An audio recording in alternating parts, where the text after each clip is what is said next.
साथियों, कुर्सी की पेटी बांध लीजिए क्योंकि आज के इस सेशन के अंदर सिटीजनशिप बाय बर्थ यानी कि जन्म से नागरिकता को लेकर जितने भी आपके सवाल हो सकते हैं, उन सभी सवालों का जवाब आपको इसी वीडियो में मिलने वाला है। बहुत एग्जाम्पल ले लेकर मैं आपको बताऊंगा। पुरानी वीडियो में आपने बहुत कमेंट किए कि मेरा जन्म अब हुआ है, मेरे पास ये डॉक्यूमेंट है, कैसे प्रूव करूं। तो आपके सभी सवालों का जवाब एक ही वीडियो में मिलने वाला है। इसके एक भी सेकंड को आप मिस मत करिएगा। अगर आप भारत में पैदा हुए हैं तो क्या आप अपने आप भारतीय नागरिक हैं? आप क्या सोचते हैं? अगर भारत में पैदा हुए हैं तो ऑटोमेटिकली आप क्या भारतीय नागरिक हैं? ज्यादातर लोग इसका जवाब देते हैं हाँ, क्योंकि मैं भारत में पैदा हुआ हूं तो मैं भारतीय नागरिक हूं। लेकिन कानूनी रूप से जो जवाब है वो थोड़ा जटिल है। 1987 से पहले पैदा हुआ व्यक्ति के लिए नियम कुछ और हैं। 1947 से पहले जो जन्म हुआ उनके लिए नियम कुछ और हैं। 1950 से पहले जिनका जन्म हुआ उनके लिए कुछ और हैं, और 1955 से लेकर 1987 के बीच में जन्म होने वाले के लिए नियम कुछ और हैं, और 1987 से लेकर 2003 के बीच में जन्म होने वाले के लिए नियम कुछ और हैं, और 2003 के बाद जिनका जन्म हुआ है उनके लिए तो नियम पूरे के पूरे चेंज ही हो गए हैं। और 2025 में भी लाखों लोग आज तक ये नहीं जानते कि वो भारतीय नागरिक हैं या नहीं, और जन्म से नागरिकता साबित करने के लिए कौन कौन से दस्तावेज चाहिए। आज हम सब कुछ पूरी तरह डिकोड करने जा रहे हैं, लेकिन शुरू करने से पहले एक छोटा सा डिस्क्लेमर देना चाहूंगा कि ये जो जानकारी है ये कानूनी जानकारी है। ठीक है, तो आप यहां पर थोड़ा सा ध्यान रखिएगा। लीगल जानकारी हम प्रोवाइड कर रहे हैं। तो चलिए सेशन को स्टार्ट करते हैं। सेशन को स्टार्ट करने से पहले मैं आपको एक रिक्वेस्ट करना चाहूंगा कि वीडियो का एक सेकंड भी मत छोड़िएगा, क्योंकि आपको पता नहीं कि कौन से हिस्से के अंदर आपका एग्जाम्पल आ जाए, आप जिस कैटेगरी के अंदर फॉल करते हैं। तो वीडियो के एक सेकंड को भी मत छोड़िएगा, और वीडियो पसंद आता है तो बिना लाइक किए, शेयर किए, सब्सक्राइब किए बिना मत जाइएगा। ठीक है, तो सबसे पहले हम बात करते हैं एक बुनियादी सवाल की। बुनियादी सवाल कि नागरिक कौन है, उसी से स्टार्ट करते हैं। बेसिक से बिल्कुल क्लियर करते हैं। भारत के जो नागरिकता के नियम हैं वो दो जगहों से आते हैं। कैसे आते हैं? सबसे पहले आते हैं भारतीय संविधान से। भारतीय संविधान के अनुच्छेद 5 से 11 तक, और दूसरा सिटीजनशिप एक्ट यानी कि नागरिकता अधिनियम 1955, और इसके अंदर जो संशोधन हुए हैं, चाहे वो 1986 का संशोधन हो, चाहे 2003 का हो, या फिर 2019 का संशोधन हो। सरल भाषा में अगर हम बात करें तो संविधान ने यह तय किया कि 26 जनवरी 1950 को कौन नागरिक बनेगा, और 1950 और 55 के बाद कौन नागरिक बनेगा ये किसने तय किया? नागरिकता अधिनियम 1955 ने। वही पूरा नागरिकता को कंट्रोल करता है, वो कानून ही कंट्रोल करता है। आज का ये पूरा वीडियो सिटीजनशिप बाय बर्थ पर है, यानी कि जन्म से नागरिकता पर है, जो मुख्य रूप से सिटीजनशिप एक्ट की धारा 3 से चलती है, सेक्शन 3 से चलता है। ये सेक्शन 3 बार बदली गई है, ये बात ध्यान रखिएगा। इसलिए थोड़ा सा ज्यादा कंफ्यूजन है कि कोई लोग सोचते हैं कि हम नागरिक हैं या नहीं है और कैसे प्रूव होगी। तो ये जो कानून है 3 बार बदला गया है। सेक्शन 3 जो जन्म से नागरिकता की बात करती है। लेकिन आप जरा सा भी टेंशन मत करिएगा, क्योंकि हम हैं ना आपको सब कुछ समझाने के लिए। हम साल दर साल बिल्कुल साफ साफ आपको समझाएंगे कि नागरिकता जन्म से कैसे रेगुलेट होती है। अब आगे बढ़ने से पहले अपने आप को उस पूरी कैटेगरी के अंदर सही से समझने के लिए मुझे एक बार कमेंट सेक्शन के अंदर आप मुझे ये बताइए कि आप कौन सी ड्यूरेशन में पैदा हुए, आप किस समय पैदा हुए। कमेंट सेक्शन के अंदर क्या आप 1950 से पहले पैदा हुए हैं, तो आप कमेंट सेक्शन के अंदर ये लिखिएगा। और अगर आप 1950 से लेकर 1987 के बीच में पैदा हुए हैं तो आप लिखिएगा 1950 से लेकर 1987। और अगर आप 1987 से लेकर 2003 के बीच में पैदा हुए हैं तो आप वो लिखिएगा कि मैं 1987 से लेकर 2003 के बीच में पैदा हुआ हूं। और अगर आप 2003 से लेकर 2019 के बीच में पैदा हुए हैं तो वो लिखिएगा, और 2019 के बाद हुए हैं तो ऑब्वियसली आप ये सेशन नहीं देख रहे होंगे। ठीक है, तो चलिए, और मैं आपको बताऊंगा कि आप पर कौन सा नियम लागू होता है। अब सबसे पहले हम बात करते हैं 1947 से पैदा हुए लोगों के बारे में, जिनका जन्म भारत के अंदर 1947 से पहले हुआ, उसको समझते हैं। देखिए, 1947 से पहले पैदा हुए लोग भारतीय नागरिक थे क्या? आप बताइए सवाल का जवाब। 1947 से पहले जो भी भारत में पैदा हुआ वो भारत का नागरिक नहीं था। अब आप लोग सर ऐसे क्यों बोल रहे हो? हाँ जी, क्योंकि 1947 से पहले भारत एक स्वतंत्र देश नहीं था। जब तक कोई देश स्वतंत्र नहीं होता वो किसी को नागरिकता कैसे दे सकता है? तो इसलिए 1947 से पहले जो लोग पैदा हुए थे वो भारतीय नागरिक नहीं थे। अब आप बोलोगे कि सर जो फ्रीडम फाइटर थे वो नहीं थे। ऐसे लोगों को जब हमारा संविधान बना 26 जनवरी 1950 को सभी को नागरिकता दी गई थी स्वतंत्र देश के संविधान के अंदर।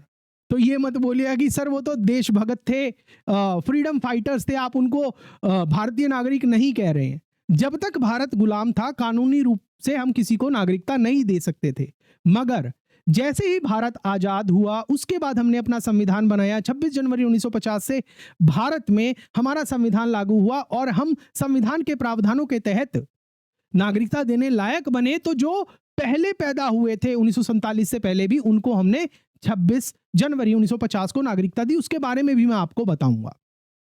ठीक है, तो समझ गए आप पहली बात कि 1947 से पहले जो पैदा हुए थे लोग वो भारतीय थे या नहीं। 1947 से पहले पैदा हुए लोग 26 जनवरी 1950 तक भारत के नागरिक नहीं थे, क्योंकि भारत के अंदर नागरिकता का कॉन्सेप्ट ही नहीं था, क्योंकि भारत उस समय स्वतंत्र नहीं था, परतंत्र था, और एक परतंत्र देश किसी को नागरिकता नहीं दे सकता। ठीक है, क्योंकि उस समय भारत स्वतंत्र यानी कि सॉवरन राष्ट्र नहीं था, लोग ब्रिटिश इंडिया के सब्जेक्ट थे।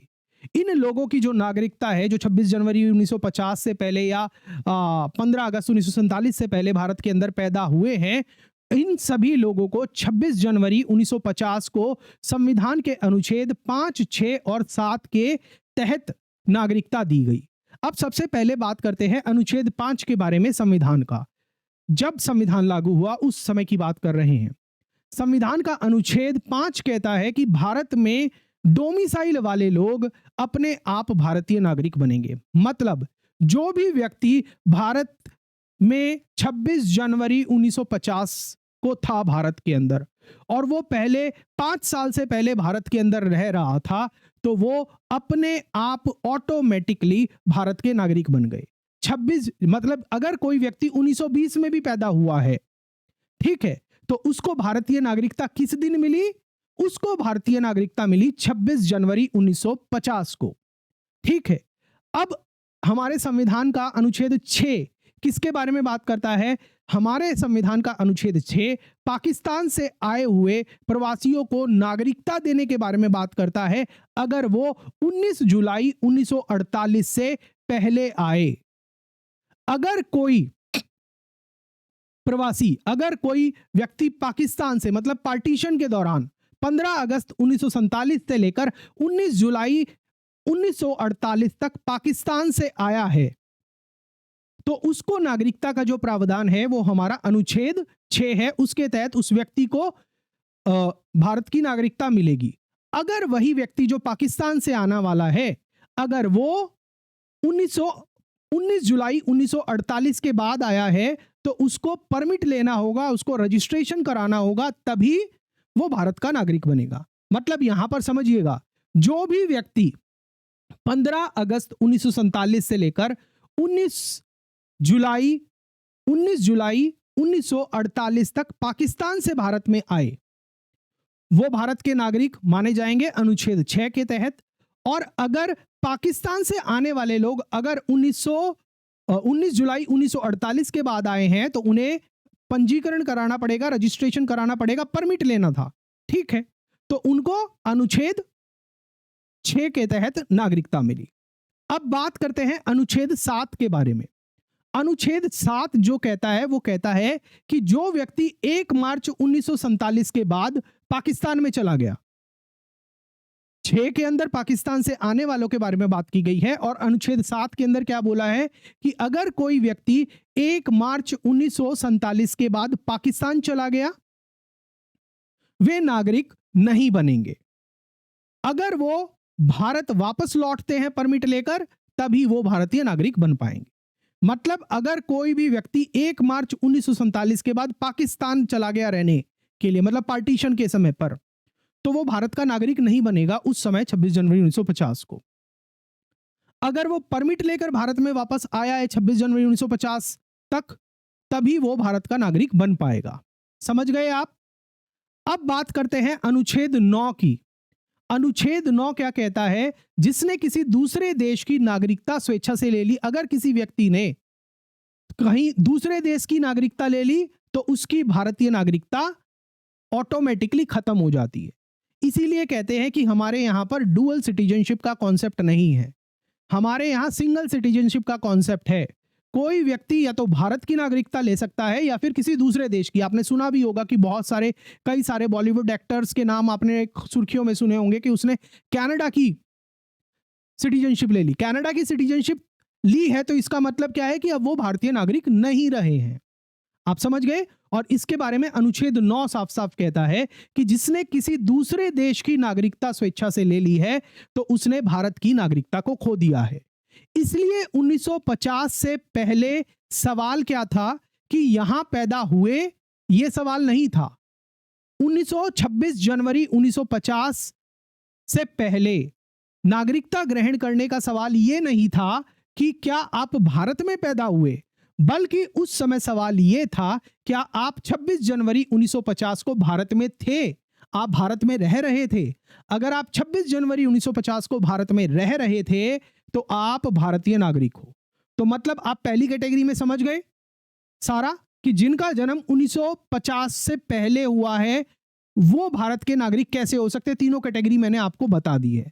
सेशन अगर आपको समझ आ रहा है, पसंद आ रहा है तो एक बार वीडियो को लाइक कर दीजिएगा। और आपसे मैं एक गुजारिश करना चाहूंगा, आपके लिए जो ये सेशन ला रहा हूं बहुत डिटेल में ला रहा हूं, बहुत सारे एग्जांपल लेके बताऊंगा कि आपका जन्म इस साल में हुआ है, आपके पास ये डॉक्यूमेंट है, आप कैसे डॉक्यूमेंट प्रूव करोगे, सब कुछ इस सेशन के अंदर बताऊंगा। सेशन का 1 सेकंड भी मत छोड़िएगा क्योंकि नहीं पता कि आप कौन से सेकंड के अंदर आपका एग्जाम्पल आ जाए।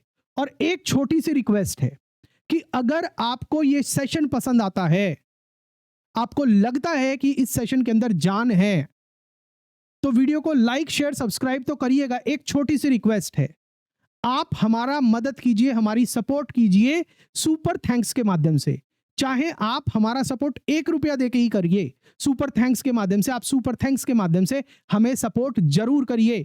आपके लिए सेशन लाने के लिए हम बहुत मेहनत करते हैं, तो सुपर थैंक्स के माध्यम से चाहे आप 1 रुपया डोनेट करिए, हमारी मदद करिए ताकि हम आपके लिए ऐसे ही सेशंस और लाते रहें, हमारे हौसला अफजाई करिए। मगर कब? जब आपको लगे कि हाँ भाई इस सेशन के अंदर कुछ जान है तभी।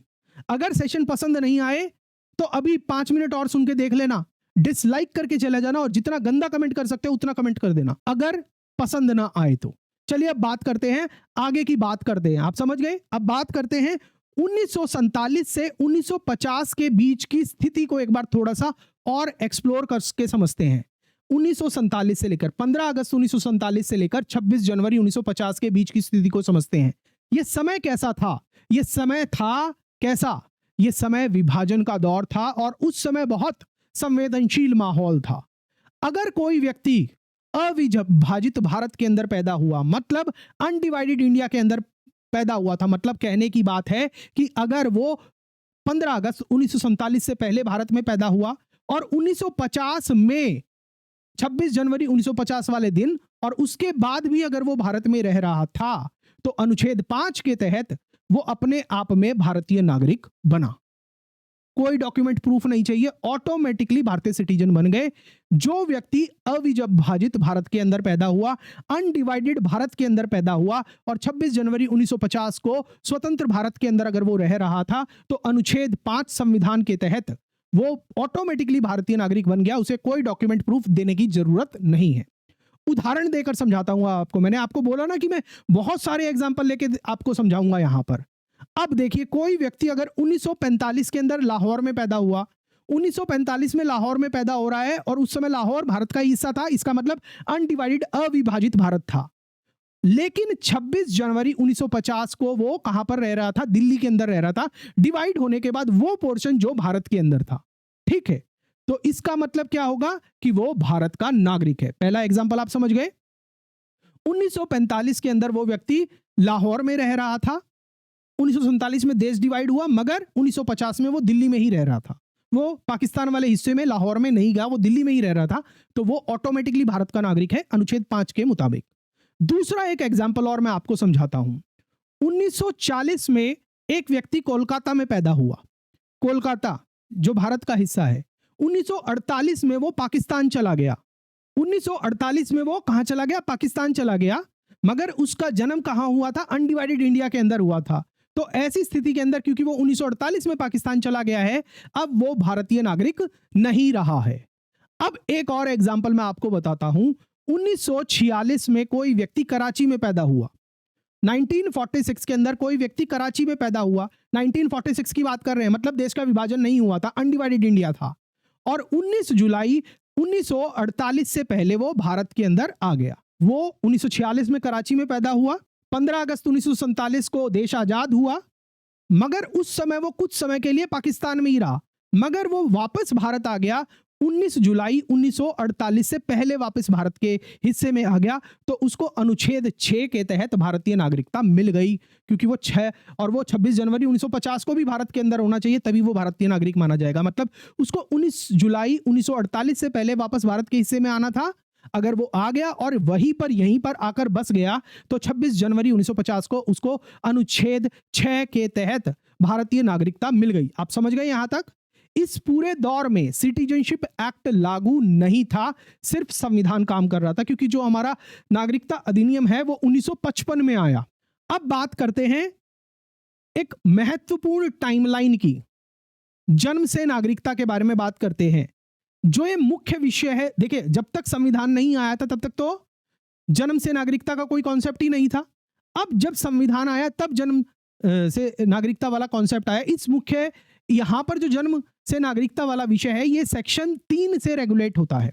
अब सबसे महत्वपूर्ण टाइमलाइन के बारे में बात करते हैं, जन्म से नागरिकता के बारे में। ये मेन पॉइंट है जहां से हम आपके जन्म से नागरिकता की बात कर रहे हैं, और इसके लिए सेक्शन 3 है सिटीजनशिप एक्ट का, जो सर्वोपरि है, जो सभी चीज को रेगुलेट करता है। नागरिकता अधिनियम 1955 का धारा 3 ये बताती है कि कौन व्यक्ति जन्म से नागरिक होगा। नियम जो है ये सेक्शन 3 जो है 3 बार बदला गया। आपका जन्म का साल ही सब कुछ तय करता है, आप कौन से साल के अंदर पैदा हुए हैं, यही तय करेगा कि आपको किस तरीके से भारतीय नागरिक माना जाएगा या आपको भारतीय नागरिक नहीं माना जाएगा।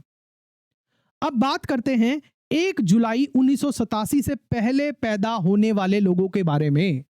जो लोग 1 जुलाई 1947 से पहले पैदा हुए, मतलब जिनका जन्म संविधान बनने के 26 जनवरी 1950 से लेकर जिनका जन्म 1 जुलाई 1987 तक हुआ है, उनके बारे में बात कर रहे हैं। सबसे महत्वपूर्ण हिस्सा, ये सबसे सरल और सबसे मजबूत श्रेणी है, इसको सबसे कम डॉक्यूमेंट चाहिए। ये सबसे सरल और सबसे मजबूत श्रेणी है।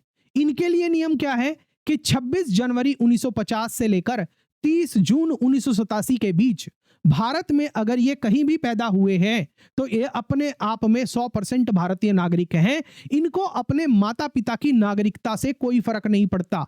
अगर माता पिता विदेशी भी हैं, अगर माता पिता इलीगल इमाइग्रेंट भी हैं, तब भी फर्क नहीं पड़ेगा। इनको बस ये प्रूव करना है जैसे भारत के अंदर पैदा हुए हैं, ये भारतीय नागरिक हैं।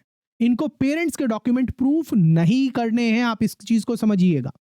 26 जनवरी 1950 से लेकर 1 जुलाई 1987 के बीच कोई भी व्यक्ति अगर भारत के अंदर कहीं भी पैदा हुआ है तो वो अपने आप में भारतीय नागरिक है। माता पिता की नागरिकता से कोई फर्क नहीं पड़ता। हाँ, उसे अपने जन्म का प्रूफ जरूर देना होगा, और अपने जन्म के प्रूफ देने के लिए उसको ऑब्वियसली माता पिता के सपोर्टिंग डॉक्यूमेंट देने पड़ेंगे, मगर यह जरूरी नहीं है कि माता पिता भारतीय नागरिक ही होने चाहिए। अगर माता पिता इलीगल इमाइग्रेंट भी थे, घुसपैठिए भी थे, तब भी ऐसे व्यक्ति को भारतीय नागरिकता मिली होगी। और ये वही कंसेप्ट है जो अमेरिका में चलता है। आपने देखा होगा कि बहुत सारे लोग जो दूसरे देशों के रहते हैं वो अमेरिका में जाके बच्चे पैदा करते हैं ताकि बच्चे को ऑटोमेटिकली यूएस सिटीजनशिप मिल जाए। हमारे पास ये स्थिति 1 जुलाई 1987 तक थी।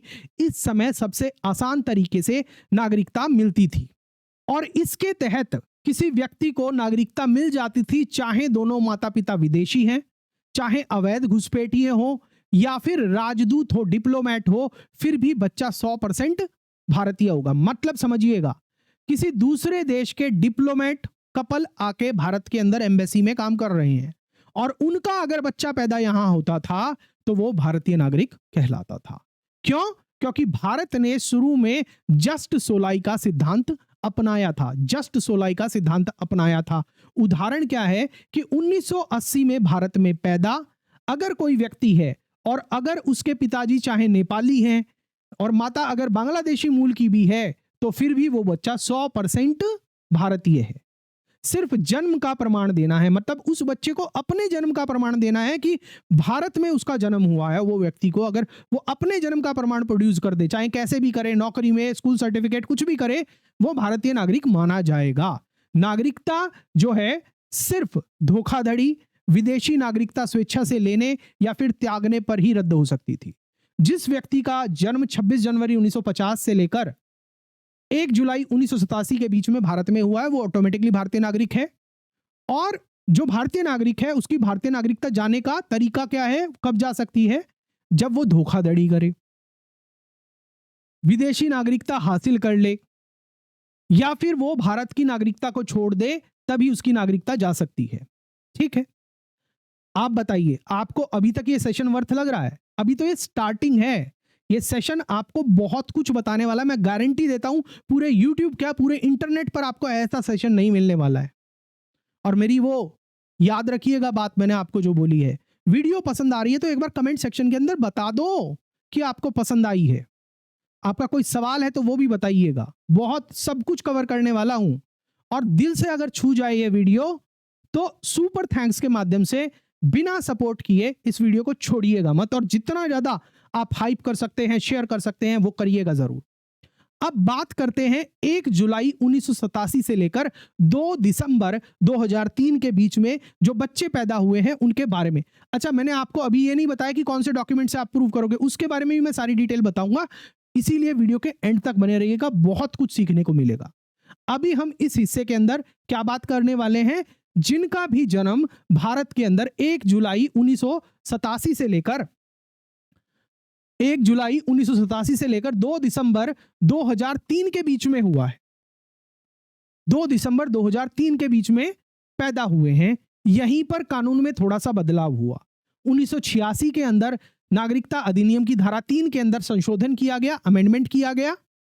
नियम क्या बनाया गया अमेंड करके कि भारत में पैदा होना, अगर कोई व्यक्ति इस दौरान मतलब 1 जुलाई 1987 से लेकर 2 दिसंबर 2003 तक भारत में पैदा होता है, इस दौरान अगर कोई पैदा होता है तो वो, और इसके लिए नियम 1986 में चेंज हो गया था, ठीक है, तो व्यक्ति भारत के अंदर पैदा हो रहा है तो वो ऑटोमेटिकली भारतीय नागरिक नहीं होगा। ऑटोमेटिकली भारतीय नागरिक नहीं होगा। उसको क्या प्रूव करना पड़ेगा? अपने साथ साथ अपने किसी एक पेरेंट की नागरिकता को प्रूव करना पड़ेगा कि उसके एक पेरेंट, एक मतलब उसके माता या फिर उसके पिता भी भारतीय नागरिक है, दोनों में से एक होगा तो काम चल जाएगा। बहुत इंपॉर्टेंट चीज बता रहा हूं मैं यहां आपको। नियम क्या है कि कोई व्यक्ति भारत में पैदा है वो नागरिक तभी बनेगा भारत का जब कम से कम एक माता या फिर पिता, मतलब दोनों पेरेंट्स में से एक कोई भी भारतीय है। मतलब अपने जन्म के प्रमाण के साथ साथ माता पिता की भारतीय नागरिकता का भी आपको सबूत देना पड़ेगा। अब इसको एक एग्जाम्पल से समझते हैं। अगर कोई व्यक्ति 1990 में पैदा हुआ, उसके पिता भारतीय हैं और माता श्रीलंकाई है, तब भी वो बच्चा 100% भारतीय नागरिक है। यहां पर एक चीज और आप ध्यान रखिएगा, माता पिता में से एक भारतीय नागरिक होना चाहिए, दूसरा इलीगल इमाइग्रेंट है, विदेशी है, यह मैटर नहीं करेगा। अभी जो 2003 तक जिनका जन्म हो रहा है, ठीक है, समझिएगा। उदाहरण के रूप में मैं आपको एग्जाम्पल के तौर पे बता रहा हूं, जिसका जन्म 1990 में हुआ, फादर इंडियन है, भारतीय है, और माता अगर श्रीलंकाई भी है, तो वो जो बच्चा है वो 100% भारतीय है। उसको अपने जन्म का प्रमाण देना होगा और उसके साथ साथ अपना जो इंडियन पेरेंट है उसकी नागरिकता का प्रमाण देना होगा। अब दूसरा एक और एग्जाम्पल लीजिए, कोई ऐसा व्यक्ति है जो 1992 के अंदर भारत में पैदा हुआ, उसके पिता बांग्लादेशी हैं और माता नेपाली है, मतलब दोनों ही इंडियन नहीं है, तो वो बच्चा अपने आप में भारतीय नागरिक नहीं है, चाहे उसका जन्म भारत में हुआ है। और अगर यही बच्चा 1987 से पहले भारत में पैदा हो जाता तो ये बच्चा भारतीय नागरिक होता। 1987 के बाद भारत में पैदा हुआ है, 1 जुलाई 1987 के बाद भारत में पैदा हुआ है, और इसके दोनों माता पिता विदेशी हैं। एक बांग्लादेशी एग्जाम्पल के रूप में बता रहा हूं और एक नेपाली है। दोनों बांग्लादेशी भी हो सकते हैं, दोनों नेपाली भी हो सकते हैं, या दोनों पाकिस्तानी भी हो सकते हैं। चाहे बर्थ भारत के अंदर हुआ है, जन्म भारत के अंदर हुआ है, वो बच्चा भारतीय नहीं होगा।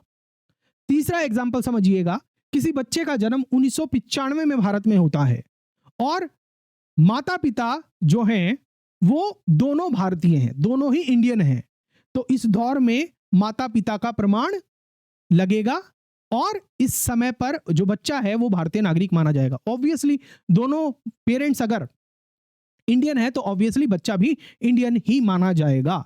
1986 के संशोधन ने इलीगल इमाइग्रेंट्स की परवाह नहीं की थी, ये बात ध्यान रखिएगा। एक अगर पेरेंट भारतीय नागरिक है, चाहे दूसरा अवैध घुसपैठिया भी ना हो, घुसपैठिया भी हो 2003 तक, जिस बच्चे का जन्म 1 जुलाई 1987 से लेकर 2 दिसंबर 2003 के बीच में भारत में हुआ है, एक पेरेंट इंडियन है, दूसरा चाहे अवैध घुसपैठिया हो, विदेशी हो, तब भी वो बच्चा भारतीय होगा। अब बताइए आपको यहां तक सेशन पसंद आया है? पसंद आया तो शेयर करिए ना, लाइक करिए ना, कमेंट करके बताइए ना। क्यों? आपके लिए बहुत रिसर्च करके आया हूं मैं, और इस सेशन का जो एक एक हिस्सा है ना वो अपने आप में हीरा होने वाला है। आप खुद लिख के जाएंगे कमेंट में, गारंटी देता हूं। अब बात करते हैं उन बच्चों के बारे। अब 2003 में कानून फिर से बदल गया, यहां पर समझिएगा, जो एक टाइमलाइन दिया, अब ये 2003 के अंदर जो ये नागरिकता अधिनियम की धारा 3 थी, इसको फिर से बदला गया, और इसीलिए हम कहते हैं कि जिस बच्चे का जन्म 3 दिसंबर 2003 के बाद भारत में पैदा हुआ, उसके लिए रूल और ज्यादा कठिन हो गए और ज्यादा मुश्किल हो गए, क्योंकि आपको यह भी प्रूव करना है कि आप भारत में पैदा हुए हैं, और उसके साथ यह भी प्रूव करना है कि दोनों माता पिता भारतीय हैं। 3 दिसंबर 2003 के बाद जो बच्चा भारत में पैदा हुआ उसके लिए सबसे सख्त नियम है, क्योंकि कानून 2003 में फिर से बदल गए, और यह सबसे सख्त श्रेणी है। 2003 के संशोधन के बाद नियम क्या बना? 3 दिसंबर 2004 या उसके बाद जो भी बच्चा पैदा होगा वो भारतीय नागरिक तभी बनेगा जब कम से कम एक माता पिता भारतीय हो और दूसरे माता पिता अवैध घुसपैठिए ना हो, तभी भारतीय नागरिक तब बनेगा। और 2003 से पहले, 4 से पहले जो बच्चा पैदा हो रहा था उसके लिए क्या था कि सिर्फ एक माता पिता आपको प्रूव करना है इंडियन है, चाहे दूसरा अवैध घुसपैठिया हो, तब भी आप भारतीय नागरिक होंगे। 2003 की इस संशोधन के बाद जो भी बच्चा भारत में पैदा हो रहा है वो भारतीय नागरिक तभी माना जाएगा। पहली बात तो उसका जन्म भारत में होना चाहिए, दूसरा एक माता पिता भारतीय नागरिक 100% होने चाहिए, और दूसरा अवैध घुसपैठिया नहीं होना चाहिए, तभी वो बच्चा भारतीय नागरिक माना जाएगा। इसको एग्जाम्पल से समझते हैं। कोई बच्चा इस दौरान भारत में पैदा हुआ, पिता भारतीय हैं और माता बांग्लादेशी है, बिना वैध कागजात के।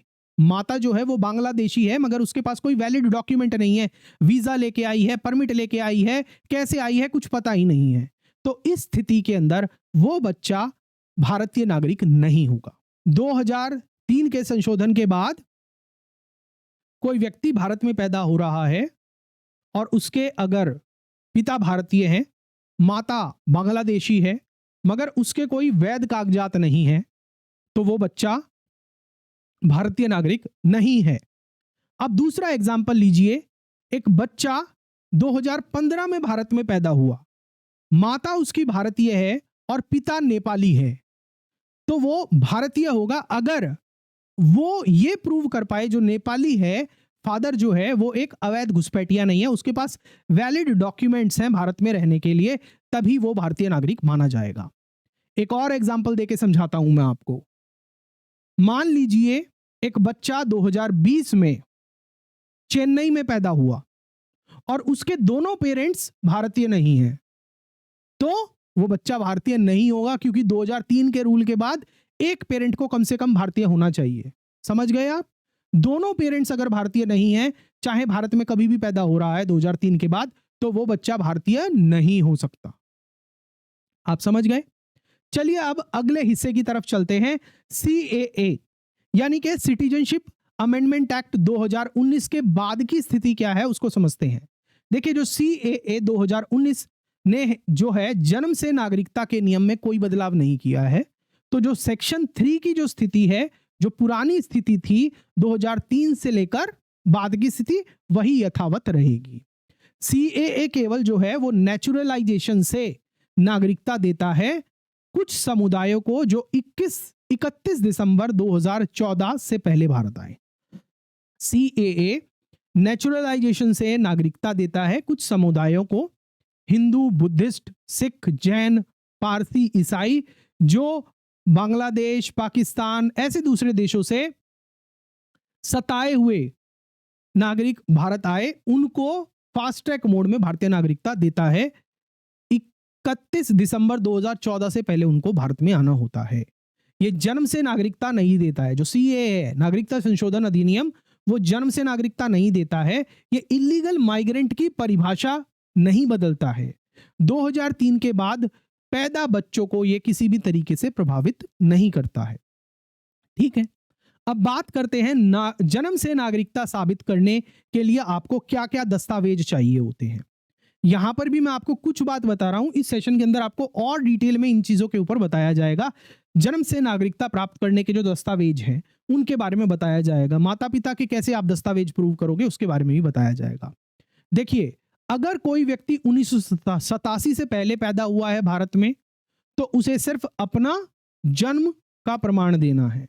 जन्म सर्टिफिकेट हो, बर्थ सर्टिफिकेट हो तो बहुत अच्छी बात है, नहीं तो स्कूल का प्रमाण पत्र देना पड़ेगा, अस्पताल का रिकॉर्ड हो तो वो देना पड़ेगा, या फिर कोई पुरानी सरकारी दस्तावेज हो तो वो देना पड़ेगा। अगर कोई 1987 से पहले पैदा हुआ है, मान लीजिए कोई व्यक्ति 1987 से पहले पैदा हुआ है, तो ऑब्वियसली उसने अगर कोई नौकरी वोकरी करी हो, सरकारी कोई कागज हो, जमीन का कागज हो, तो वो भी दे देगा, तो ये मान लिया जाएगा कि वो भारतीय नागरिक है। समझ गए आप? अब उनकी बात करते हैं जो 1987 से लेकर जो 2003 के बीच में पैदा हुए हैं। इनको क्या देना है? इनको पहली बात तो अपना जन्म प्रूव करना है कि वो भारत में पैदा हुए हैं, और उसके साथ साथ माता पिता में से किसी एक का प्रूफ देना है कि वो भी भारतीय नागरिक हैं। तो इनको क्या देना होगा? इनको अपना जन्म प्रमाण देना होगा, और कम से कम माता पिता में से किसी एक के भारतीय होने का प्रमाण देना होगा। अब माता पिता में से किसी एक के भारतीय होने का प्रमाण वो कैसे दे सकते हैं?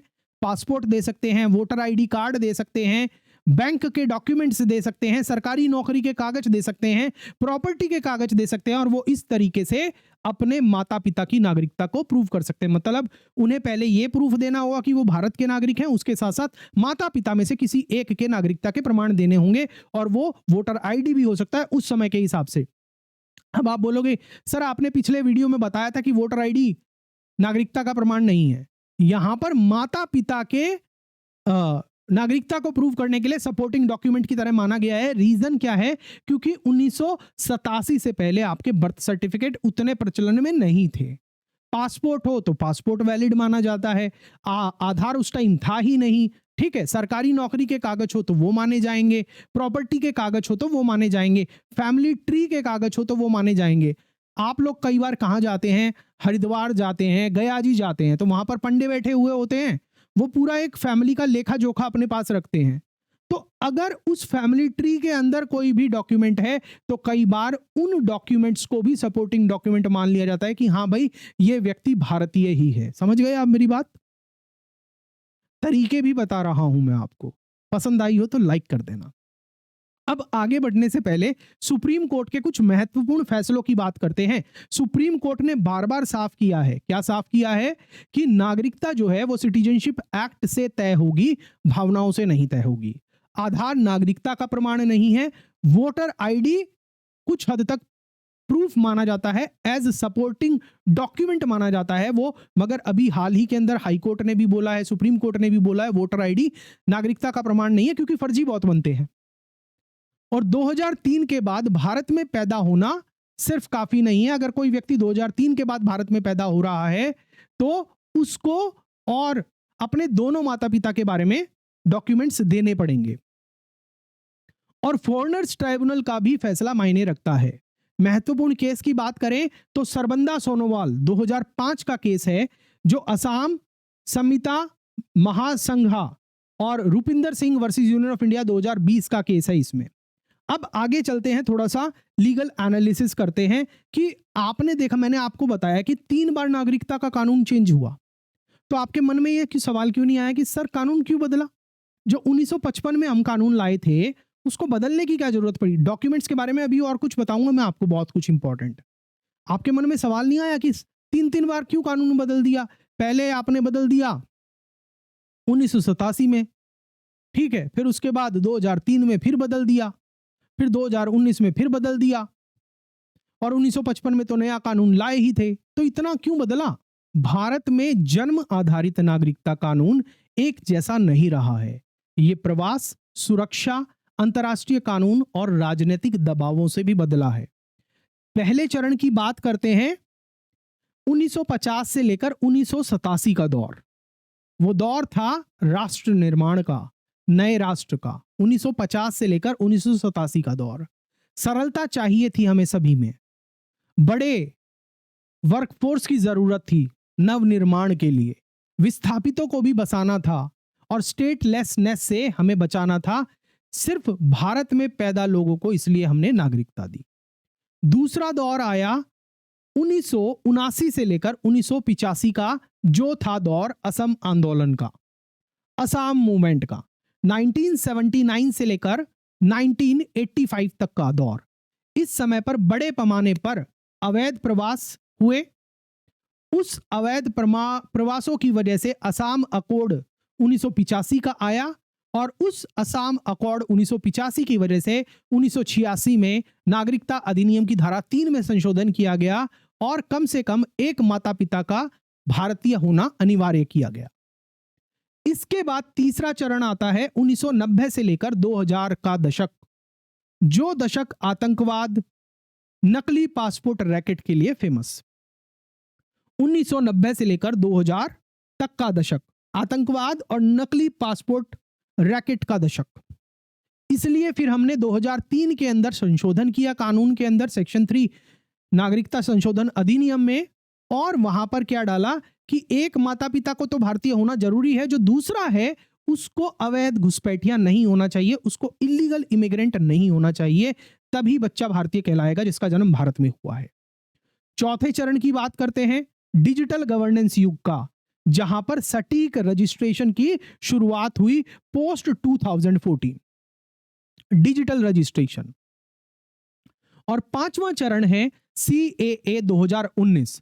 लोग भ्रम में पड़ गए, लेकिन सेक्शन 3 नहीं बदली, उनकी स्थिति वही रही। लोगों को लगा कि हमारी जन्म से नागरिकता CAA के आने से खत्म हो जाएगी। नहीं, CAA के आने से जन्म से नागरिकता पर कोई फर्क नहीं पड़ा है, आप ये बात ध्यान रखिएगा। सारांश क्या है, आप समझ गए होंगे कि एक दौर था नागरिकता मिलने का, जन्म से नागरिकता मिलने का बहुत इजी, उदार। वो कब तक का? 1987 तक का।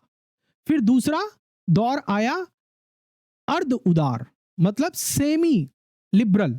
वो दौर था 1987 से लेकर 2003 में जन्म से नागरिकता मिलने का। और फिर तीसरा दौर आया सख्त, 2003 के संशोधन के बाद वाला समय, जिससे रूल्स काफी सख्त हो गए। अब आगे बढ़कर हम कुछ रियल लाइफ एग्जांपल्स को और समझते हैं। तो सबसे पहला एग्जांपल मैं आपको देना चाहूंगा, कोई व्यक्ति भारत के अंदर 1985 में पैदा हो रहा है। अगर 1985 में पैदा है, दोनों माता पिता कोरियन है, मतलब कोई भी इंडियन नहीं है, फिर भी वो बच्चा भारत में पैदा होगा क्योंकि उसका जन्म 1987 से पहले हुआ है। दूसरा, एक और एग्जाम्पल लो, कोई व्यक्ति भारत के अंदर 1992 में पैदा हुआ, पिता भारतीय हैं, माता नेपाली है। पिता भारतीय हैं और उस समय पर जो ये 2003 से पहले का समय था, इस पे सिर्फ एक ही पेरेंट को भारतीय होना चाहिए था, दूसरे का हमें चाहे वो कोई भी हो हमें मतलब नहीं था, तो ऐसा बच्चा भारतीय होगा। तीसरा एग्जाम्पल समझिए, कोई बच्चा 2005 में भारत में पैदा हुआ, इसकी माता भारतीय है, पिता बिना वैध वीजा के भारत में रह रहा था, तो ऐसा बच्चा भारतीय नहीं होगा। कोई व्यक्ति 2005 में भारत में पैदा हुआ, माता भारतीय है या ऑब्वियसली पिता भी भारतीय हो सकते हैं, मैं आपको एग्जाम्पल के तौर पर बता रहा हूं। जो दूसरा पेरेंट है वो बिना वैध वीजा के भारत में रह रहा था, तो ऐसा बच्चा भारतीय नहीं होगा। एक और एग्जाम्पल लीजिए, कोई व्यक्ति 2022 के अंदर भारत में पैदा होता है और उसके दोनों पेरेंट्स विदेशी आईटी कर्मचारी हैं, मगर वो भारत में वैध वीजा पर काम कर रहे हैं। दोनों पेरेंट्स विदेशी हैं मगर वो भारत में लीगली रह रहे हैं, वर्क परमिट पर रह रहे हैं, तब भी वो बच्चा भारतीय नागरिक नहीं होगा, क्योंकि 2003 के बाद जन्मा कोई भी बच्चा होगा या 1987 के बाद का जन्मा कोई भी बच्चा होगा, कम से कम एक पेरेंट को भारतीय नागरिक होना चाहिए। पांचवा एक और एग्जाम्पल लीजिए, पिता पता नहीं कौन है, गायब है, अननोन है, अज्ञात है, सिर्फ माता का पता है और वो माता भारतीय है, तो बच्चा 100% भारतीय होगा। सुप्रीम कोर्ट ने मां की नागरिकता को पर्याप्त माना है। समझ गए? कोई बच्चा ऐसा है जिसके पिता गायब है, अज्ञात है, पता ही नहीं कौन है, सिर्फ माता का पता है और माता इंडियन है, तो बच्चा 100% भारतीय होगा। सुप्रीम कोर्ट ने मां की नागरिकता को यहां पर सफिशिएंट माना है। अब एक और एग्जाम्पल लीजिए, 1990 में कोई व्यक्ति भारत में पैदा हुआ, माता पिता के पास सिर्फ राशन कार्ड है। 1990 में बच्चा भारत में पैदा हुआ तो उस बच्चे को अपना जन्म प्रमाण पत्र देना पड़ेगा, और माता पिता के पास सिर्फ राशन कार्ड है और बच्चे का स्कूल सर्टिफिकेट है, तो यह अपने आप में पर्याप्त है उनकी भारतीय नागरिकता के लिए। मतलब माता पिता के पास अगर सिर्फ राशन कार्ड है तो वो भी भारतीय नागरिकता के लिए सफिशिएंट है, बस बच्चे के भारत में पैदा होने का सबूत देना होगा उन्हें।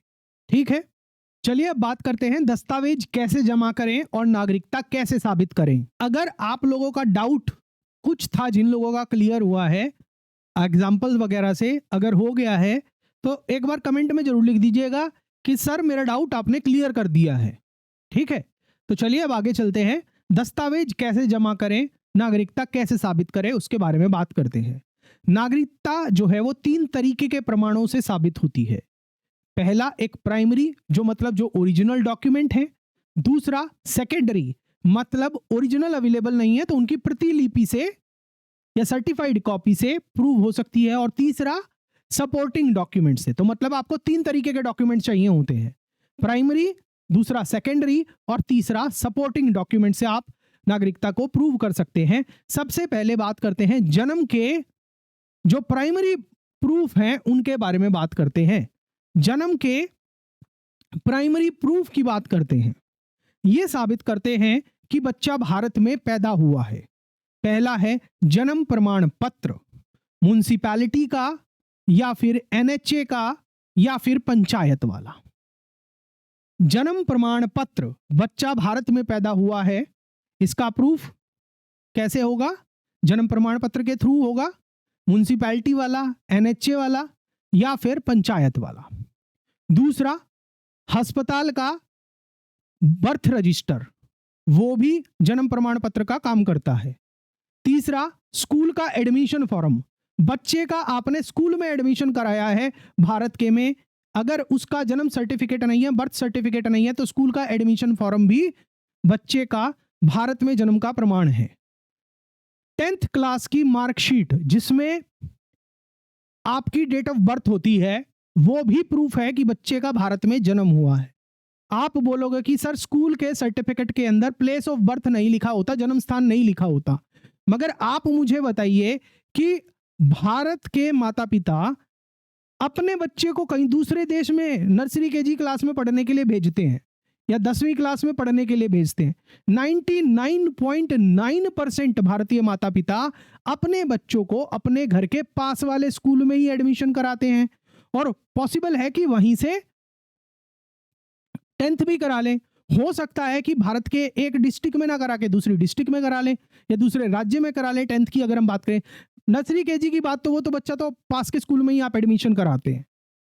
और जो नागरिकता का प्रमाण है वो ये चाहता है कि आप भारत में पैदा हुए हैं, ठीक है। अगर आपने नर्सरी केजी भारत में किसी भी स्कूल से करी या 10th भारत के किसी भी राज्य के किसी भी स्कूल में करी, तो वो राज्य तो सारे भारत के अंदर ही है ना, तो ये इमैटीरियल होगा कि उसमें बर्थ का प्लेस नहीं है। स्कूल का जो प्लेस है वही आपका जन्म स्थान मान लिया जाता है। समझ गए आप? अगर बर्थ सर्टिफिकेट नहीं है तो स्कूल में लिखित जो स्कूल का एड्रेस है वही आपका बर्थ प्रूफ हो गया, वही आपका प्लेस ऑफ बर्थ हो गया है। समझ गए आप? तीसरा, आंगनवाड़ी का रिकॉर्ड। आंगनवाड़ी, ग्रामीण इलाकों में आंगनवाड़ी का कोई रिकॉर्ड हो तो वो भी आपके जन्म के प्रमाण पत्र के रूप में माना जाता है।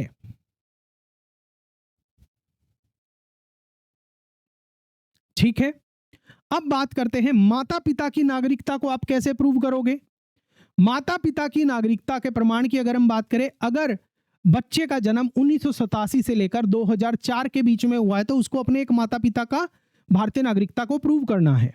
कम से कम एक भारतीय माता पिता में से एक भारतीय होने चाहिए और 2004 के बाद पैदा होने वाले में एक भारतीय होने चाहिए और दूसरा अवैध घुसपैठिया नहीं होना चाहिए। ठीक है, इसमें जो स्वीकार्य दस्तावेज हैं भारतीय नागरिकता के वो क्या हैं? भारतीय पासपोर्ट हो, वोटर आईडी हो और आधार कार्ड हो। ठीक है, और उसके अलावा ये रेजिडेंस दिखाता है, नागरिकता नहीं दिखाता, सपोर्टिंग डॉक्यूमेंट की तरह काम करेगा। राशन कार्ड हो, जमीन के कागज हो, सरकारी या फिर आर्मी की नौकरी के रिकॉर्ड हो, भारतीय स्कूल कॉलेज के सर्टिफिकेट हो माता पिता के, कोर्ट के एफिडेविट हो या फिर इलेक्टोरल रोल एक्सट्रैक्ट हो, ये सभी प्रूव करेंगे माता पिता भारतीय नागरिक हैं। हाँ, जो ये माता पिता के जो डॉक्यूमेंट्स हैं, ये सिर्फ एक डॉक्यूमेंट, पासपोर्ट को छोड़कर एक डॉक्यूमेंट अपने आप में नागरिकता का प्रूफ नहीं होगा। अगर किसी के पास आधार कार्ड है तो आधार के साथ अगर वोटर आईडी भी है माता पिता का, तब वो नागरिकता का प्रमाण माना जाएगा। वोटर आईडी है, साथ में जमीन के कागज है तो भी मान लिया जाएगा, स्कूल कॉलेज के सर्टिफिकेट है तो भी मान लिया जाएगा, कोर्ट के एफिडेविट है तो भी मान लिया जाएगा। समझ गए आप माता पिता की नागरिकता को कैसे प्रूव करना है। बात करते हैं कि आपको जो दूसरा माता पिता है उसके बारे में यह प्रूव करना है कि वो इलीगल माइग्रेंट नहीं है, कि वो अवैध घुसपैठिया नहीं है। या तो आप उसके भी डॉक्यूमेंट देके प्रूव कर दो कि वो भी भारतीय नागरिक है। वो आप कैसे प्रूव करोगे? जो डॉक्यूमेंट अभी बताए थे वो। और अगर वो भारतीय नागरिक नहीं है, विदेशी है, तो आप उसका पासपोर्ट दिखाकर, वैध वीजा दिखाकर, पासपोर्ट के साथ वैध वीजा दिखाकर, रेजिडेंशियल परमिट दिखाकर, ओसीआई कार्ड दिखाकर, वर्क परमिट दिखाकर, लॉन्ग टर्म वीजा की रसीद दिखाकर, कोई भी दस्तावेज जो कानूनी एंट्री दिखाए वो दिखा देंगे तो ये मान लिया जाएगा कि जो दूसरा माता पिता है वो अवैध घुसपैठिया नहीं है। समझ गए आप कि 2003 के बाद जन्मे बच्चों का दोनों को, उनको दोनों अपने साथ साथ, बच्चे के साथ साथ दोनों माता पिता के डॉक्यूमेंट देने होंगे। जो दूसरा माता पिता है अगर वो विदेशी है तो उसके बारे में क्या डॉक्यूमेंट देना होगा कि भाई जो उसका भारत में स्टे है वो लीगल होना चाहिए।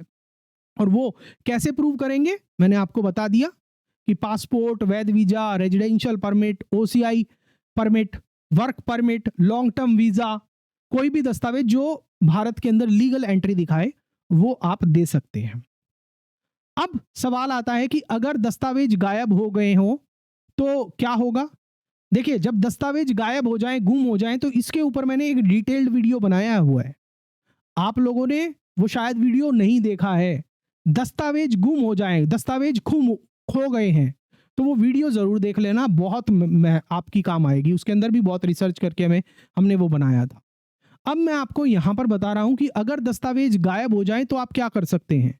आप ग्राम पंचायत से सर्टिफिकेट बनवा सकते हैं, गवाहों के बयान करवा सकते हैं, एफिडेविट तैयार करवा सकते हैं विटनेसेस के साथ, अपने पड़ोसियों से पुष्टि करवा सकते हैं, उनके एफिडेविट तैयार करवा सकते हैं, अपने दशकों पुराने बिजली के बिल दिखा सकते हैं, पड़ोसियों से पुष्टि करवा सकते हैं, राशन कार्ड की पुरानी लाइनें दिखा सकते हैं, पुराने डॉक्यूमेंट दिखा सकते हैं, कोर्ट द्वारा सत्यापित कोई एफिडेविट हो तो वो दिखा सकते हैं।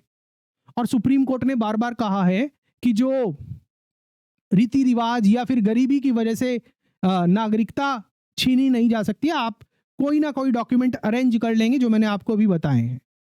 आप पुराने गवाहों के बयान, पड़ोसियों से पुष्टि, पुराने बिजली के बिल देके, पुराने जमीन के कागज दिखा के, ग्राम पंचायत का सर्टिफिकेट, दशकों पुराने बिजली के बिल, कोर्ट द्वारा सत्यापित एफिडेविट, कुछ भी देंगे तो आपका काम चल जाएगा। तो आपको सारी चीजें बता दी हैं। पर्पस क्या है कि आपके पास लीगल डॉक्यूमेंट होने चाहिए जो ये पुष्टि कर सके कि आप भारतीय हैं। अब बात करते हैं जो गलत फहमियां जनरली लोगों ने अपने मन में पाल रखी है। यही समय सही है इस वीडियो के अंदर उन कुछ गलत फहमियों को दूर करने का भी। गलत फहमी नंबर 1 क्या है कि भारत में पैदा हुआ तो मैं ऑटोमेटिक भारतीय नागरिक हूं। मगर स्थिति क्या है कि 1987 और 2003 के बाद यह सिचुएशन खत्म है। आपको 1987 से 2003 के बीच में एक माता पिता और 2003 के बाद दोनों माता पिता के रिकॉर्ड देने होंगे, तभी भारतीय नागरिक माने जाएंगे। सिर्फ भारत में पैदा होना भारतीय नागरिक नहीं है। दूसरा गलतफहमी क्या है कि आधार नागरिकता का प्रमाण है। देखिए, सुप्रीम कोर्ट बहुत बार कह चुका है और आधार अधिनियम अपने आप चिल्ला चिल्ला कर कह रहा है, आधार एक्ट भी खुद कह रहा है कि यह सिर्फ रेजिडेंसी का प्रूफ है, भारतीय नागरिकता का प्रूफ नहीं है। अब गलतफहमी नंबर 3 क्या है कि पासपोर्ट तो नागरिकता का प्रमाण है। देखिए, मैं आपको बता दूं कि पासपोर्ट रद्द भी हो सकता है, एक्सपायर भी हो सकता है। अगर वो धोखे से लिया गया है, फर्जी बनवाया गया है, तो इसलिए 100% भी पासपोर्ट नागरिकता का प्रमाण नहीं है। और इसके ऊपर सुप्रीम कोर्ट की भी जजमेंट है। ठीक है, 100% कंक्लूसिव प्रूफ नहीं है।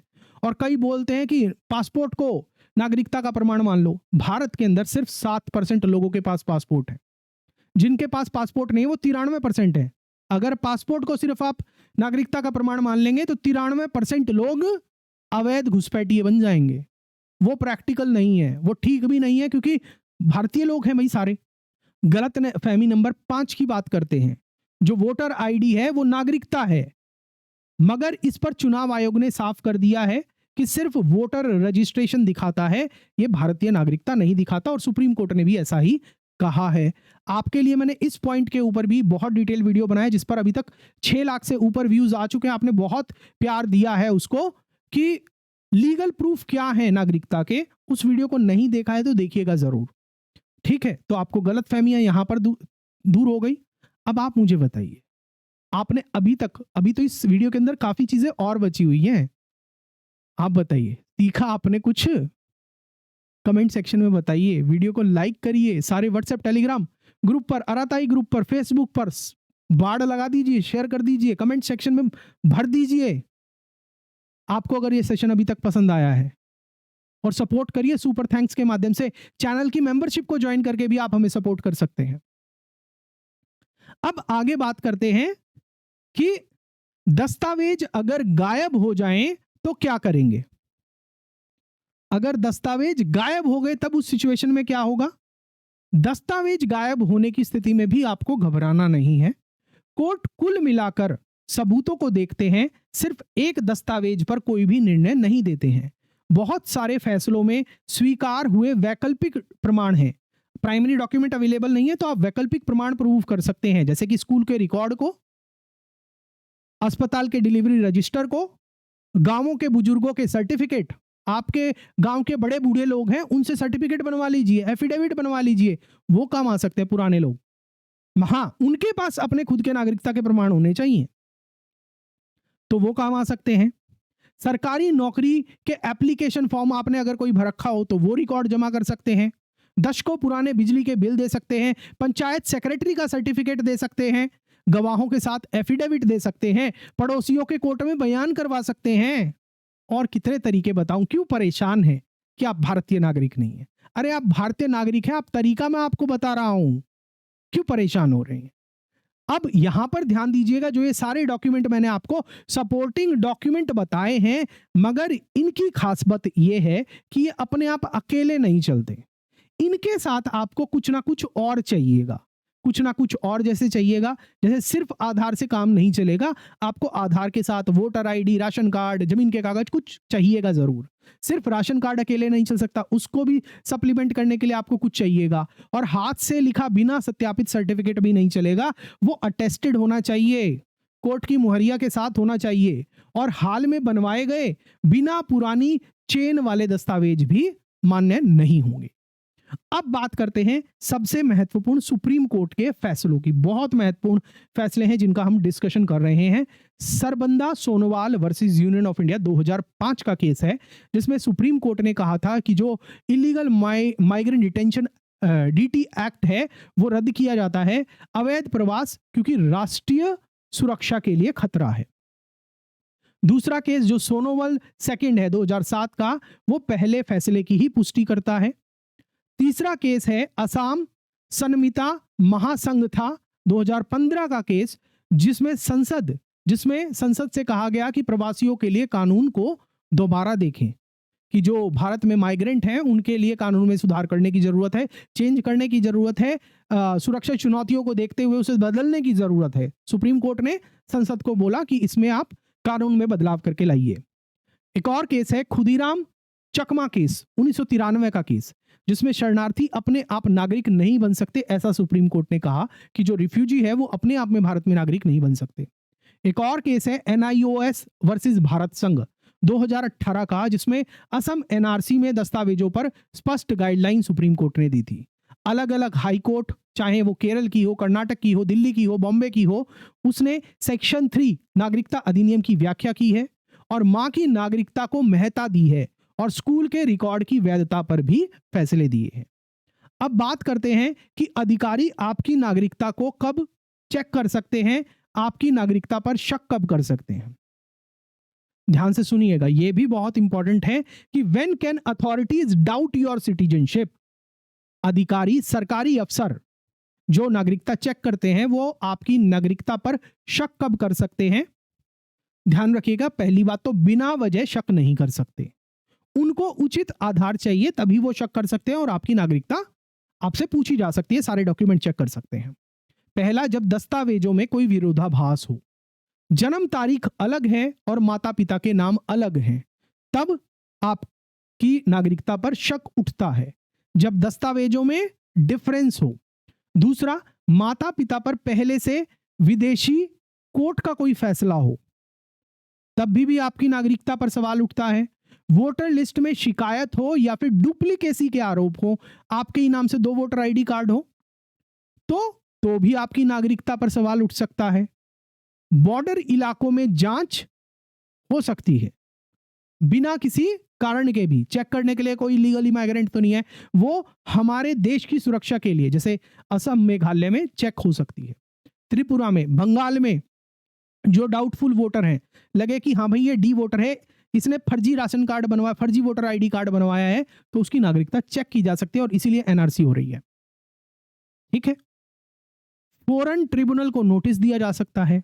और जरूरी प्रक्रिया क्या है यहां पर, जो अधिकारी करेंगे, अगर कोई किसी व्यक्ति की नागरिकता पर शक करता है कोई अधिकारी, तो उसको एक प्रोटोकॉल फॉलो करना पड़ता है उस अधिकारी को नागरिकता को सत्यापित करने के लिए, उस कंसर्न व्यक्ति की नागरिकता को चेक करने के लिए, कि वो उसे नोटिस देगा जिस व्यक्ति की नागरिकता पर शक है, और उसको सुनवाई का भी हक देगा, सबूत देने का मौका देगा, लिखित आदेश पारित करेगा और अपील का भी अधिकार होगा। अगर सरकारी अफसर ने कोई ये आदेश पारित कर दिया कि आप भारतीय नागरिक नहीं है, तो आप उस फैसले के खिलाफ अपील भी कर सकते हैं। ठीक है, सुप्रीम कोर्ट ने सख्त इलाकों में भी जो प्रतिक्रियात्मक न्याय है, जो प्रोसीजरल जस्टिस है, उस पर जोर दिया है। अब बात करते हैं वोटर लिस्ट की शुद्धता पर। एसआईआर चल रही है तो थोड़ा सा उससे भी कनेक्ट करना इसको जरूरी है। चुनाव आयोग के पास अनुच्छेद 324, जनप्रतिनिधित्व अधिनियम 1950 और 1960 के जो नियम हैं उसके तहत एसआईआर कंडक्ट कराने की शक्ति है, स्पेशल इंटेंसिव रिवीजन कंडक्ट कराने की शक्ति है। ये बात आप ध्यान रखिएगा। वो दस्तावेज मांग सकता है चुनाव आयोग आपसे, घर घर जाकर सत्यापन कर सकता है, आपका नाम वोटर लिस्ट से हटा सकता है अगर आपके पास दस्तावेज नहीं है तो। किसी को विदेशी घोषित चुनाव आयोग नहीं कर सकता, आप ये बात ध्यान रखिएगा। ना ही चुनाव आयोग किसी की नागरिकता को रद्द कर सकता है। चुनाव आयोग ज्यादा से ज्यादा किसी का वोटर आईडी कार्ड नहीं बना सकता, या वोटर आईडी कार्ड बना हुआ है तो उसको कैंसिल कर सकता है। चुनाव आयोग किसी की नागरिकता को रद्द नहीं कर सकता। चुनाव आयोग किसी को विदेशी घोषित नहीं कर सकता।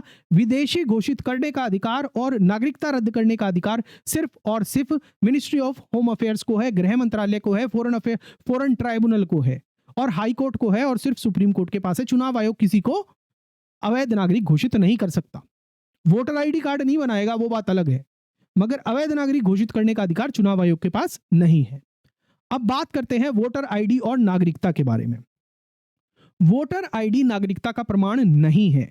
सुप्रीम कोर्ट और चुनाव आयोग ने कई बार साफ कहा है कि वोटर लिस्ट सिर्फ प्रशासनिक एंट्री है, कानूनी नागरिकता का प्रमाण नहीं है।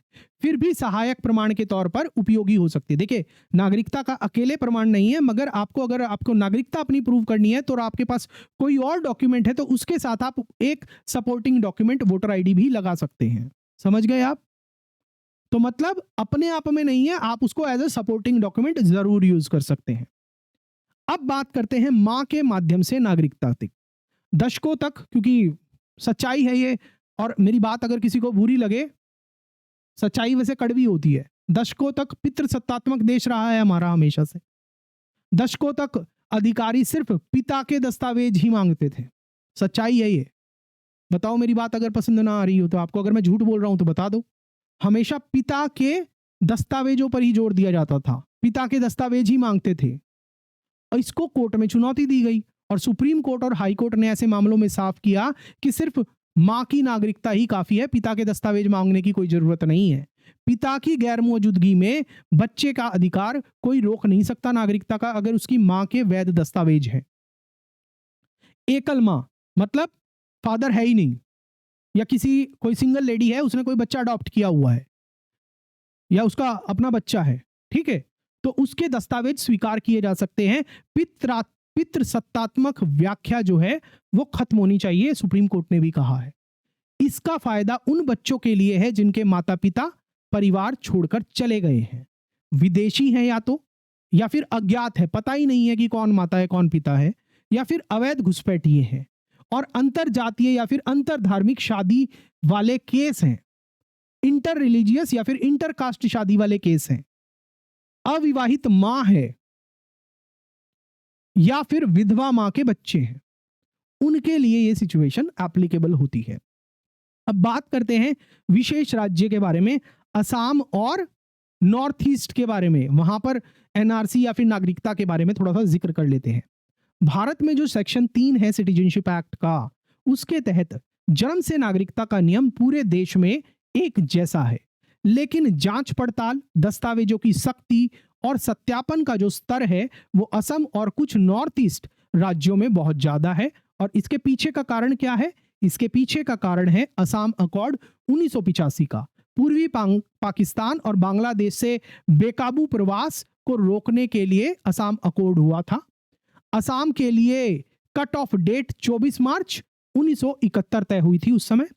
इसके बाद आने वाला हर व्यक्ति विदेशी माना जाएगा, उसे नागरिकता नहीं मिलेगी। असम अकॉर्ड के हिसाब से असम में जो 24 मार्च 1971 के बाद जो भी व्यक्ति आएगा उसको नागरिकता नहीं मिलेगी। यही वजह है कि असम बाकी भारत से पूरी तरह अलग है। अब बात करते हैं एनआरसी के बारे में, नेशनल रजिस्टर ऑफ सिटीजन्स के बारे में। सिर्फ असम में ही पूरा एनआरसी अभी तक अपडेट हुआ है। पैतृक निवास यानी कि 1971 से पहले का घर होना चाहिए, पेरेंटल हाउस, यह प्रूव करने के लिए कि आप भारतीय नागरिक हैं। लेगेसी डेटा होना चाहिए, लिंक डेटा होना चाहिए, और लगातार निवास के भी प्रमाण होना चाहिए, सिर्फ असम के सिचुएशन में। 1971 के बाद भारत में पैदा हुए लोग भी माता पिता की 1971 से पहले की मौजूदगी साबित करेंगे। कि मतलब अगर कोई व्यक्ति 1971 के बाद भारत में पैदा हुआ है तो उसे अपनी भारतीय नागरिकता प्रूव करने के लिए माता पिता की 1971 से पहले की भारत में मौजूदगी को प्रूव करना होगा। यह सिर्फ असम की सिचुएशन है।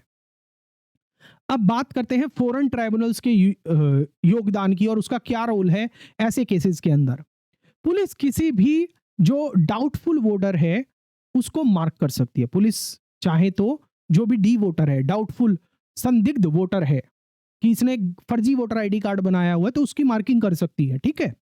मामला फिर वहां से फॉरेन ट्राइब्यूनल में जाता है। ऐसा व्यक्ति फॉरेन ट्राइब्यूनल में अपील कर सकता है, फॉरेन ट्राइब्यूनल में जाता है, ट्राइब्यूनल तय करता है कि व्यक्ति नागरिक है या फिर वो विदेशी है।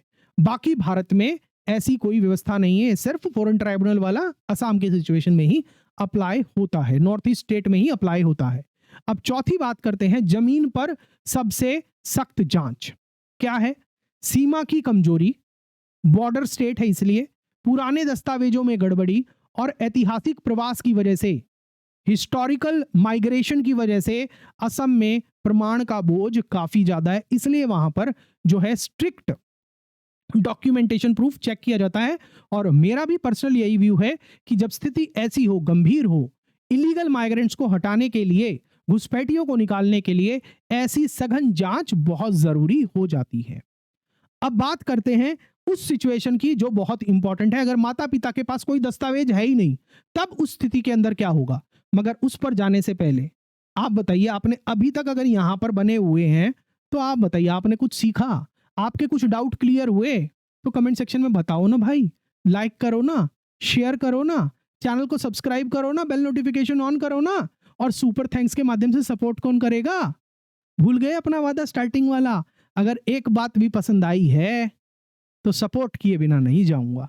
अगर ऐसे ही सेशन और चाहते हैं तो सपोर्ट करिए, ठीक है। अब बात करते हैं आगे की। अगर माता पिता के पास कोई दस्तावेज न हो तब क्या करना है? When parents have no document. बहुत सवाल आए कि आपके पास, आपके कमेंट सेक्शन के अंदर, कि कोई डॉक्यूमेंट नहीं, तब उस स्थिति में क्या होगा? अगर माता पिता के पास कोई भी डॉक्यूमेंट नहीं है तब क्या होगा? तब उस स्थिति के अंदर, जैसे ग्रामीण है, आदिवासी है, पहाड़ी है या फिर गरीब इलाकों में आज भी पूरे कागजात नहीं होते हैं, माना जाता है। गरीब ग्रामीण इलाकों में, आदिवासी क्षेत्रों में, पहाड़ी इलाकों में और गरीब इलाकों में आज भी पूरे कागजात नहीं है, और पहले कोई डॉक्यूमेंट सभी रखता भी नहीं था। ऐसे में कोर्ट क्या सिद्धांत मानते हैं? ऐसे में कोर्ट सिद्धांत मानते हैं कि जो प्रमाणित दस्तावेज हो, मौखिक या फिर पारिस्थितिक जन्य कुछ भी हो सकता है, वहां पर विश्वसनीयता ही मुख्य है। कि मतलब आपके पास कुछ ना कुछ तो होगा ना, लीगेसी का कोई डॉक्यूमेंट हो, प्रमाणित, आपने कोर्ट से कुछ सर्टिफाई करवाया हुआ हो, या और कोई डॉक्यूमेंट हो, कुछ भी हो, मौखिक हो, किसी से एफिडेविट बनवाया हो, कुछ ऐसा चेन होनी चाहिए, लीगल चेन होनी चाहिए जो आपकी भारत में उपस्थिति को और आपके भारत में पैदा होने को साबित कर सके। तब उस स्थिति के अंदर मान लिया जाएगा, चाहे कोई भी डॉक्यूमेंट नहीं है, मगर सपोर्टिंग डॉक्यूमेंट्स तो आपको तैयार करवाने पड़ेंगे। अब क्या सपोर्टिंग डॉक्यूमेंट ऐसी स्थिति के अंदर दे सकते हैं कि कोई भी डॉक्यूमेंट है ही नहीं? तो इसमें सबसे पहले आता है मौखिक गवाही का, सबसे पहले आता है मौखिक गवाही का, ओरल टेस्टिमनी का। गांव के बुजुर्गों से, पड़ोसियों से, पंचायत सदस्यों से, स्कूल के अध्यापक से, जिस अध्यापक के पास आपने पढ़ाई करी है उसकी गवाही करवा सकते हैं, ग्रामीण स्वास्थ्य केंद्र के स्टाफ से गवाही करवा सकते हैं, और इन सभी को कोर्ट स्वीकार करती है, ये बात मानिएगा, बशर्ते वो एक दूसरे से मिलता हो, उनके जो बयान हैं वो कंसिस्टेंट हो। सिर्फ आपको एक का बयान नहीं करना, सिर्फ गांव के किसी बूढ़े को पकड़ के ले आए और उसकी कोर्ट में गवाही कर दी, इससे काम नहीं चलेगा। इसके साथ आपको किसी पड़ोसी को भी लेके आना पड़ सकता है, पंचायत सदस्य को भी लाना पड़ सकता है, मतलब एक से ज्यादा आपको गवाहों की जरूरत पड़ेगी, और दोनों के बयान सेम होने चाहिए। स्कूल टीचर का गवाह, स्कूल टीचर की गवाही जिससे आप पढ़े हुए हैं, माँ बाप पढ़े हुए हैं, ग्रामीण स्वास्थ्य केंद्र के स्टाफ का बयान, इन सभी को कोर्ट स्वीकार करते हैं।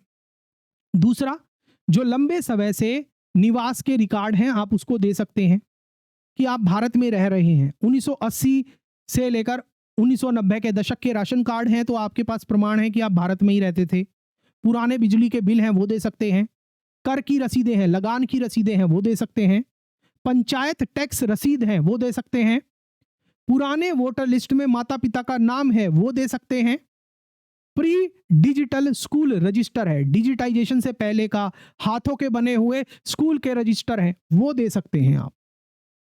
तीसरा, स्कूल कॉलेज के रिकॉर्ड दिए जा सकते हैं, एडमिशन के फॉर्म, आपने कोई कॉलेज में, स्कूल में एडमिशन लिया, लेने के लिए फॉर्म भरा, अगर आपने वो संभाल के रखा है तो वो दे सकते हैं। लिविंग सर्टिफिकेट दे सकते हैं जो बैंक में जमा कराते हैं, ठीक है, अटेंडेंस रजिस्टर दे सकते हैं, पुराने स्कूल के आईडी कार्ड भी दिखा सकते हैं सपोर्टिंग डॉक्यूमेंट। और इसके अलावा जमीन और किराए के कागजात भी, आप किसी के घर पे किराए पे रहते हैं, रेंट रिसीट अगर मिलती हो तो वो दे दो, जमीन के कोई कागज हो तो वो दे दो, पट्टे पर कोई जमीन ली हो या दी हो तो उसके कागज हो तो वो दे दो, खसरा खतौनी हो तो वो दे दो, गांव का नक्शा हो तो वो दे दो, जमाबंदी हो तो वो दे दो, तकबंदी हो तो वो दे दो, म्यूटेशन की एंट्री हो तो वो दे दो। अरे इतना बता दिया, अभी भी कह रहे हो हम भारत के नागरिक नहीं है, कुछ भी नहीं है तुम्हारे पास। तो अगर इनमें से कुछ भी नहीं है फिर तो अवैध घुसपैठी हो। कितना बताया है आपको, कुछ तो होगा, कुछ तो है, तो आप भारतीय नागरिक हो और आपको भारतीय नागरिक होने से कोई रोक नहीं सकता। कितनी सारी चीजें बताई हैं आपको, बताइए क्यों परेशान हुए फिरते हो। जैन सर है ना यहाँ पर, वीडियो पसंद आया है ना तो कर दो जो प्रॉमिस करके गए थे। अब बात करते हैं क्रॉस वेरिफिकेशन की, ये बहुत इंपॉर्टेंट है। अधिकारी एनआरसी के दौरान या सिटीजनशिप चेक करने के दौरान घर जाएंगे, पड़ोसियों से भी पूछ सकते हैं, भाई बहनों के रिकॉर्ड भी देख सकते हैं ताकि फर्जीवाड़ा ना हो, और ये बिल्कुल जायज है, लीगल है, हो सकता है। अब बात करते हैं ये सारे नियम हैं आज क्यों मायने रखते हैं। नागरिकता सिर्फ कानूनी तकनीक की बात नहीं है, यह राष्ट्रीय पहचान, नीति और सुरक्षा को प्रभावित करती है। राष्ट्रीय सुरक्षा को कैसे? अवैध प्रवास, फर्जी पासपोर्ट और आतंक के खतरे को रोकने के लिए। दूसरा, चुनाव की शुद्धता बनाने के लिए। सिर्फ नागरिक ही वोट करे इस चीज को इंश्योर करने के लिए नागरिकता चेक करी जा सकती है, मगर चुनाव आयोग रद्द नहीं कर सकता। चुनाव आयोग आपके डॉक्यूमेंट चेक कर सकता है कि आप एक वैध वोटर हैं या नहीं है। तीसरा, कल्याण योजनाओं के लिए जो भारत सरकार बहुत सारी या राज्य सरकार बहुत सारी कल्याणकारी योजनाएं चलाता है, उनका फायदा सिर्फ भारतीय नागरिकों को ही मिले। जो अवैध घुसपैठिए हैं उसका नाजायज फायदा ना उठाएं, इस चीज के लिए भी नागरिकता का प्रमाण होना बहुत जरूरी है। जैसे खाना है, स्वास्थ्य है, अंत्योदय योजना के तहत राशन मिलता है, स्कॉलरशिप है, रोजगार गारंटी है, वो सही व्यक्ति को मिले, भारतीय नागरिक को मिले, इसके लिए भी नागरिकता चेक होनी बहुत जरूरी है। पासपोर्ट जारी करना, अंतर्राष्ट्रीय पहचान में कोई गलती ना हो, इसलिए भी नागरिकता चेक करना बहुत जरूरी है। अंतर्राष्ट्रीय दायित्व भी भारत का है कि यूएन के नियम से हम बंधे हुए हैं, सीमा समझौतों से बंधे हुए हैं कि हम हमारे यहाँ कोई भी अवैध घुसपैठिए को नहीं रहने देंगे। तो इसलिए भी भारत का दायित्व है, कानूनी मशीनरी का दायित्व है, सरकार का दायित्व है नागरिकता चेक करना और जो अवैध घुसपैठिए उनको भारत से निकालना। और छठा, जनसांख्यिकी संतुलन के लिए, डेमोग्राफिक बैलेंस के लिए बहुत जरूरी है। बिना रोक टोक प्रवास से नौकरियां, सांस्कृतिक और संसाधन जो हैं वो प्रभावित होते हैं, इसलिए भी बहुत जरूरी है नागरिकता का चेक होना। अब बात करते हैं आगे हम नागरिकता कानून का भविष्य में क्या हो सकता है। कानून हो सकता है जल्दी ही फिर से इसके अंदर कोई चेंज ले आ जाए। विशेषज्ञ इन मॉडलों पर बहस कर रहे हैं, जैसे कि फिर से उदार नियम, कोई भी भारत में पैदा हो नागरिक, मुझको नहीं लगता कि ये कभी भी आ पाएगा। कोई कुछ भी बोले, ये चीज पॉसिबल नहीं है और ना ही होनी चाहिए कि जिसका भारत में जन्म हो गया, माता पिता चाहे किसी भी देश के हो, चाहे इलीगल इमिग्रेंट हो, ये चीज भारत के अंदर अब नहीं होनी चाहिए। क्योंकि खतरा क्या है? अवैध प्रवास इससे बढ़ सकता है। दूसरा क्या है? सिर्फ माता पिता आधारित नियम अप्लाई हो, जन्म स्थान से कोई मतलब ही ना हो। दुनिया के ज्यादातर देश यही मानते हैं, ये भी देख सकते हैं। और तीसरा मॉडल है हाइब्रिड मॉडल का, 10 से 14 साल भारत में रहने पर या फिर स्कूलिंग पूरी करने पर नागरिकता दी जा सकती है। कि अगर कोई व्यक्ति 10 से 14 साल तक के अपने प्रूफ दे दे कि भारत के अंदर रह रहे हैं तो उसको नागरिकता। ये अभी कानून बदला नहीं है, मतलब इन पर चर्चाएं चली हुई हैं। ठीक है, आप एक बात ये बात ध्यान रखिएगा। अब बात करते हैं कंक्लूजन की, आज के इस मेगा सेशन की। कैसा लगा सेशन? कंक्लूजन यही है कि 1 जुलाई 1987 से पहले पैदा होने वाले, अगर उनका जन्म भारत में हुआ है तो वो अपने आप भारतीय नागरिक हैं। ये सबसे उत्तम नियम है, उदार नियम है। दूसरा, 1 जुलाई 1987 से लेकर 3 दिसंबर 2004 तक जो भी व्यक्ति भारत में पैदा हुआ है उसको अपने साथ साथ अपने एक माता पिता के भारतीय होने का प्रमाण देना पड़ेगा। दूसरा, विदेशी हो, एनआरआई हो, ओसीआई हो, इलीगल इमाइग्रेंट हो, तब भी चल सकता है।